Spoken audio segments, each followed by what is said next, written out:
ফিরে এলাম বিরতির পর। ধর্ষণ ও খুনে দোষী সাব্যস্ত গুরমিত রাম রহিম ফের প্যারোলে মুক্তি পেলেন। এবার তার 40 দিনের প্যারোল মঞ্জুর করা হয়েছে। তবে সরকারের তরফে তাকে বেশ কিছু বিষয় অংশগ্রহণ করতে নিষেধ করেছে। ধর্ষণ ও খুনে দোষী সাব্যস্ত গুরমিত রাম রহিম ফের প্যারোলে মুক্তি পেলেন। এইবার তাকে 40 দিনের প্যারোল মঞ্জুর করা হয়েছে। 3 মাস আগে তিনি 21 দিনের ফার্লো পেয়েছিলেন। 2017 সালে দোষী সাব্যস্ত হওয়ার পর থেকে এই নিয়ে 14 বার জেল থেকে বাইরে এলেন স্বঘোষিত ধর্মগুরু।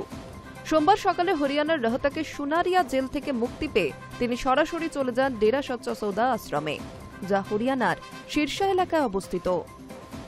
2017 সালে 2 শিষ্যাকে ধর্ষণের দায়ে রাম রহিমকে 20 বছরের কারাদণ্ডে দণ্ডিত করা হয়। 2019 সালে এক সাংবাদিক রামচন্দ্র ছত্রপতিকে খুনের মামলায় তাকে ও আরও 3 জনকে দোষী সাব্যস্ত করা হয়। 2002 সালে নিজের ম্যানেজার রঞ্জিত সিংকে খুনের দায়েও তাকে যাবজ্জীবন কারাদণ্ড দেওয়া হয়েছিল। তবে ওই মামলায় চলতি বছরের মে মাসে রাম রহিম সহ 5 জনকে বেকসুর খালাস দেওয়া হয়। আদালত সেই মামলার তদন্তকে দূষিত ও অস্পষ্ট বলে মন্তব্য করে। চলতি বছরের 9 এপ্রিল রাম রহিম 21 দিনের ফার্লো পান। তার আগে জানুয়ারিতে তিনি 20 দিনের প্যারোলে মুক্ত হন। উল্লেখযোগ্যভাবে আগের বেশ কয়েকটি প্যারোল ও ফার্লো নির্বাচনের সময়ের সঙ্গে মিলে গিয়েছিল। 2022 সালে তিনি 3 বার মুক্তি পান। ফেব্রুয়ারিতে পাঞ্জাব বিধানসভা নির্বাচনের সময় 21 দিনের ছুটি, জুনে হরিয়ানার পৌরসভা নির্বাচনের সময় 1 মাস এবং অক্টোবর মাসে হরিয়ানা উপনির্বাচনের সময় 40 দিনের প্যারোল। তার আগে 2020 সালের অক্টোবর মাসে হরিয়ানা বিধানসভা নির্বাচনের সময় তিনি 40 দিনের জন্য মুক্তি পেয়েছিলেন। তবে প্যারোলে মুক্তি থাকাকালীন তাকে ভোট সংক্রান্ত কোনো কার্যকলাপে অংশ নিতে, বক্তব্য রাখতে বা সংশ্লিষ্ট রাজ্যে থাকতেও নিষেধ করা হয়েছে। Hi News Network. টানা বৃষ্টির জেরে উত্তরপ্রদেশের 17টি জেলায় বন্যা পরিস্থিতির সৃষ্টি হয়েছে। সবচেয়ে খারাপ পরিস্থিতি বারাণসী এবং প্রয়াগরাজে। বুধবার পর্যন্ত বারাণসীতে সমস্ত স্কুল বন্ধ রাখার নির্দেশ দেওয়া হয়েছে সরকারের তরফ থেকে। টানা বৃষ্টির জেরে উত্তরপ্রদেশের 17 জেলায় বন্যা পরিস্থিতির সৃষ্টি হয়েছে। কোথাও কোথাও নদীগুলি আবার বিপদ সীমার উপর দিয়ে বইছে। তবে সবচেয়ে খারাপ পরিস্থিতি বারাণসী এবং প্রয়াগরাজের। বুধবার পর্যন্ত বারাণসীতে সমস্ত স্কুল বন্ধ রাখার নির্দেশ দেওয়া হয়েছে। সোমবার থেকেই বারাণসীর নিচু এলাকাগুলিতে গঙ্গার জলের স্তর বেড়েছে। আরও বৃষ্টি হলে পরিস্থিতি যে আরও খারাপ হবে সেই আতঙ্কেই ভুগছেন স্থানীয়রা। লাগাতার বৃষ্টির জেরে গঙ্গার জলস্তর বিপদসীমা ছুঁয়ে ফেলেছে বারাণসী ও প্রয়াগরাজে। এই পরিস্থিতিতে কোনো অপ্রীতিকর ঘটনা যাতে না ঘটে তাই গঙ্গার ঘাটগুলিতে নজরদারি চালানো হচ্ছে। গঙ্গায় ফেরি চলাচল সাময়িকভাবে বন্ধ রাখার নির্দেশ দেওয়া হয়েছে। বারাণসীর অলিতে গলিতে গঙ্গার জল ঢুকে পড়েছে। নোমঘাট, অশস্যী ঘাট ডুবে গিয়েছে। বসতি এলাকাগুলিতে জল ঢুকে পড়ায় নৌকা করে উদ্ধার কাজ চালানো হচ্ছে। প্রশাসন সূত্রের খবর, গঙ্গা ছাড়াও যমুনা এবং বেতোয়ার মতো নদীগুলি ফুলে ফেপে উঠেছে। কোথাও কোথাও জলস্তর বিপদসীমা ছাড়িয়ে গিয়েছে। বারাণসী, প্রয়াগরাজ ছাড়াও মির্জাপুর, গাজীপুর, বালিয়া, অরাইয়া, কল্পি, হামিরপুর এবং বান্দায় নদীর জলস্তর বাড়তে থাকায় আতঙ্ক বেড়েছে। কেন্দ্রীয় জল কমিশনের রিপোর্ট বলছে, সোমবার গঙ্গার জলস্তর ছিল 72.05 মিটার, ঘণ্টায় 0.5 সেন্টিমিটার করে জলস্তর বাড়ছে। বিপদসীমা হল 71.26 মিটার, সেই সীমাও ছাড়িয়ে গিয়েছে। মুখ্যমন্ত্রী যোগী আদিত্যনাথ প্লাবিত জেলাগুলিতে নজরদারি এবং ত্রাণ কাজ চালানোর জন্য 11টি দল গঠন করেছেন। তিনি স্পষ্ট জানিয়ে দিয়েছেন, ত্রাণ এবং উদ্ধার কাজ নিয়ে কোনো রকম গাফিলতি সহ্য করা হবে না। জেলাশাসক, পুলিশ সুপার এবং মুখ্য স্বাস্থ্য আধিকারিক এবং প্রশাসনিক আধিকারিকদের সর্বক্ষণ সতর্ক থাকতে এবং নজরদারি চালানোর নির্দেশ দেওয়া হয়েছে। মৌসুম ভবন জানিয়েছে, মঙ্গলবারেও ভারী বৃষ্টি হবে রাজ্যের বেশ কয়েকটি জেলায়। ফলে পরিস্থিতি আরও ঘোরালো হতে পারে। রাজ্যে ইতিমধ্যে বৃষ্টি এবং বন্যা পরিস্থিতিতে 12 জনের মৃত্যু হয়েছে। Hi News Network. গতকাল দেখিয়েছিলাম ঘাটালের জলমগ্ন এলাকার এক করুণ ছবি। আজ দেখাবো আরেক ছবি। তবে এ ছবি বাংলার নয়, উত্তরপ্রদেশের। বুক সমান জল, তার মাঝেই হাঁটছেন দম্পতি, সঙ্গে সদ্যজাত সন্তান। দু হাতে সন্তানকে উপরে তুলে ধরে বুক জমা জলে হেঁটে চলেছেন তারা। মোট কথা, জল যন্ত্রণা সর্বত্রই। দাপরচকে বাবা বাসুদেব প্রাণ বাঁচাতে ঝড় জলের মাঝে বুক জল ঢেলে সদ্যজাত কৃষ্ণকে পৌঁছে দিয়ে এসেছিলেন তার নিরাপদ স্থানে। যুগ পাল্টেছে, কিন্তু করুণ পরিস্থিতি আবারও এক বাবা মাকে এনে দাঁড় করালো সেই একই জায়গায়। ঘটনাটি উত্তরপ্রদেশের প্রয়াগরাজের। ভয়ানক বৃষ্টিতে বেশিরভাগ এলাকা চলে গিয়েছে জলের তলায়। জলমগ্ন সেই এলাকার এক করুণ পরিস্থিতি উঠে এলো সোশ্যাল মিডিয়ার পাতায়। একটি ভাইরাল ভিডিওতে দেখা যাচ্ছে ছোট বাঘাদা এলাকায় রবিবার বুক জল ঠেলে মাথার উপর তুলে সদ্যজাতকে নিরাপদ স্থানে নিয়ে যাওয়ার চেষ্টা করছেন এক দম্পতি। ভিডিও ফুটেজে স্পষ্ট বাড়ি, মন্দির, রাস্তায় রাখা গাড়ি কার্যত জলের তলায়। চারিদিকে নোংরা আবর্জনা ভেসে বেড়াচ্ছে। ফলে কিছু মানুষ জীবনযাপনের প্রয়োজনীয় জিনিসপত্রটুকু সম্বল করে পরিবারকে সঙ্গে নিয়ে নিজের বাসস্থান এলাকা ছাড়তে বাধ্য হচ্ছেন। শুধুমাত্র নিজেদের জীবন রক্ষা তাগিদ তাড়া করে বেড়াচ্ছে তাদের। উত্তরপ্রদেশের বেশিরভাগ এলাকার পরিস্থিতি খারাপ হলেও বিশেষ করে প্রয়াগরাজের অবস্থা শোচনীয়। ক্রমাগত বৃষ্টির ফলে গঙ্গা যমুনার জলস্তর বিপদ সীমা ছাড়িয়ে বয়ে চলেছে। ছোট বাঘাতা সহ নদী সংলগ্ন এলাকার পরিস্থিতি চিন্তার কারণ হয়ে দাঁড়িয়েছে। রাস্তা ডুবে গিয়েছে, বাড়িঘর কোথাও আংশিক আবার কোথাও বা পুরোপুরি জলের তলায়। সব মিলিয়ে বিপর্যস্ত হয়ে উঠেছে জনজীবন। জীবন কাটানো যেমন দুষ্কর হয়ে উঠেছে, তেমনি মৃত্যুর পর শেষ যাত্রাতেও তা যেন অব্যাহত।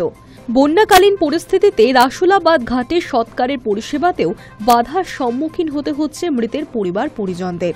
কারণ সেই এলাকা যে জলের তলায়। বস্তুত জল পেরিয়ে সাধারণ জীবনযাপন আর সাধারণের পর্যায় নেই, তা হয়ে উঠেছে নিত্য যন্ত্রণার সমান। বৃষ্টি থামার নাম নেই, সমস্যা বেড়ে চলেছে দিনের পর দিন। রবিবার পর্যন্ত তথ্যের ভিত্তিতে সরকারি সূত্র বলছে, টানা বৃষ্টিতে উত্তরপ্রদেশের প্রায় 402টি গ্রাম কার্যত বিপর্যস্ত। প্রয়াগরাজ তো বটেই, গাজীপুর, মির্জাপুর, আগ্রা, বারাণসী, ফতেপুর সহ প্রায় 17টি জেলার উপর বন্যার প্রকোপে মানুষ ভীত, সন্ত্রস্ত।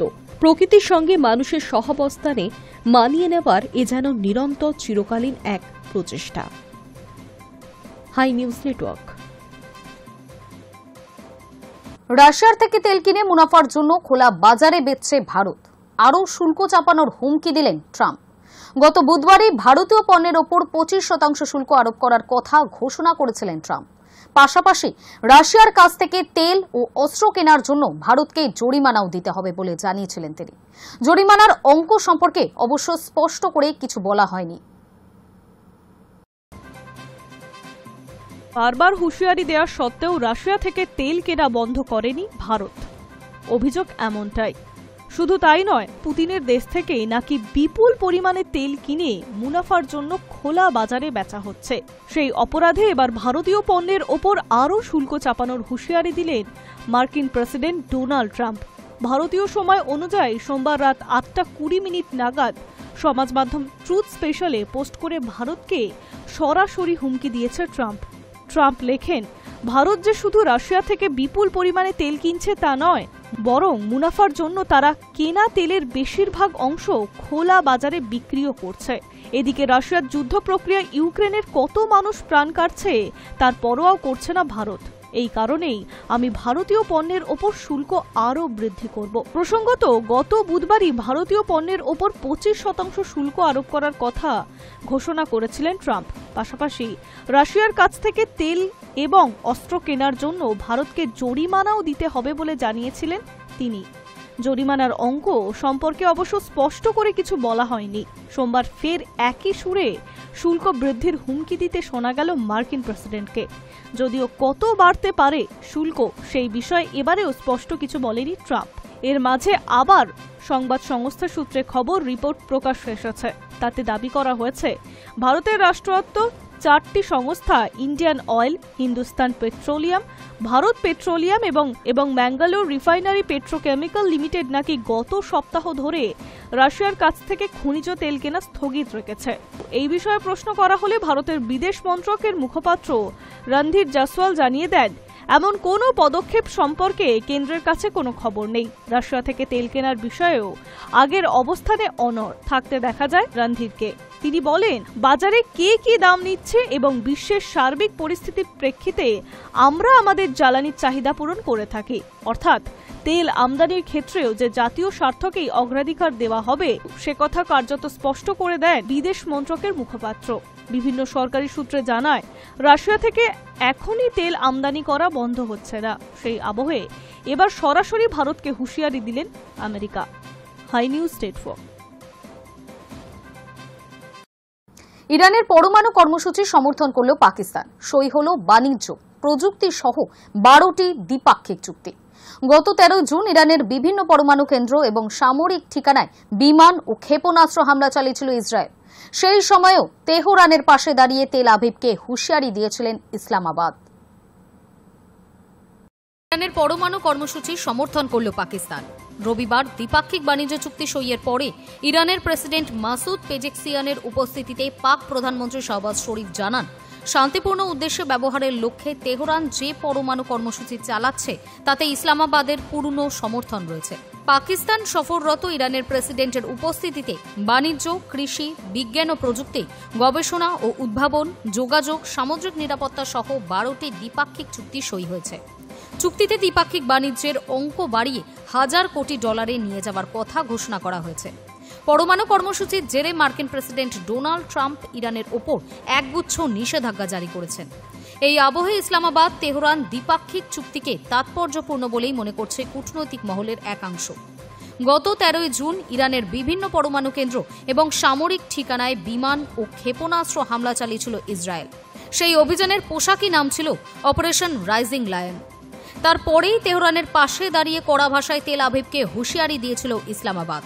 এরপরে 22 জুন ভোরে ইরানের 3 পরমাণু কেন্দ্রে বোমা বর্ষণ করে আমেরিকার B-2 বোমারু বিমানগুলি। কিন্তু ওয়াশিংটনের বিরোধিতা করে কোনো বিবৃতি দেয়নি শরীফের সরকার।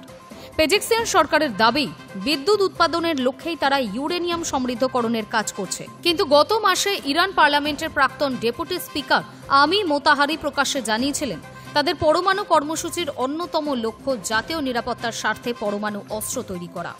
High News Network. সকাল থেকে আকাশ মেঘাচ্ছন্ন, সঙ্গে আর্দ্রতাজনিত অস্বস্তি। দক্ষিণবঙ্গ এবং উত্তরবঙ্গে জারি বৃষ্টির সতর্কতা। টানা 6 দিন বৃষ্টির পূর্বাভাস উত্তরবঙ্গে। রাজ্যে ফের সক্রিয় বর্ষা। মাঝে কিছুদিনের বিরতির পর সোমবার রাত থেকেই তার প্রভাব দেখা যাচ্ছে কলকাতা ও আশপাশের জেলাগুলিতে। একটানা বৃষ্টিতে ভিজেছে শহর, আর তাতেই ফের বাড়ছে যানজট, জলজমা এবং দুর্ভোগের আশঙ্কা। দক্ষিণেও জারি বৃষ্টির সতর্কতা। বুধবার ভারী বৃষ্টির সতর্কতা জারি হয়েছে উত্তর ও দক্ষিণ 24 পরগনা, পূর্ব বর্ধমান এবং নদিয়ায়। বৃহস্পতিবার সতর্কতা রয়েছে দক্ষিণ 24 পরগনা, পূর্ব ও পশ্চিম মেদিনীপুর, বাঁকুড়া ও মুর্শিদাবাদে। কলকাতায় বিক্ষিপ্ত বৃষ্টি চলতেই থাকবে বলে জানিয়েছে হাওয়া অফিস। বৃষ্টির কারণে তাপমাত্রা কিছুটা কমলেও আর্দ্রতার দাপটে গলদঘর্ম অবস্থা হবে। বৃষ্টি থামলেই ভ্যাপসা গরমে নাজেহাল হবে গোটা শহরবাসী। এদিকে টানা বৃষ্টির ফলে অনেক জমি জলের তলায়। প্লাবনের পরিস্থিতি তৈরি হওয়ায় ক্ষতির মুখে পড়েছেন কৃষকরাও। চারা রোপণ ও অন্যান্য কৃষিকাজে সমস্যা তৈরি হয়েছে বহু জেলায়। শুধু দক্ষিণবঙ্গই নয়, উত্তরবঙ্গেও টানা 6 দিনের বৃষ্টির পূর্বাভাস রয়েছে। আলিপুর আবহাওয়া দপ্তরের পূর্বাভাস বলছে, উত্তরবঙ্গের প্রায় সব জেলাতেই আগামী 6 দিন ভারী থেকে অতি ভারী বৃষ্টির সম্ভাবনা রয়েছে। জলপাইগুড়ি, আলিপুরদুয়ার, কোচবিহার, দার্জিলিং, কালিম্পং, উত্তর ও দক্ষিণ দিনাজপুর সহ একাধিক জেলা জলমগ্ন হতে পারে। Hi News network.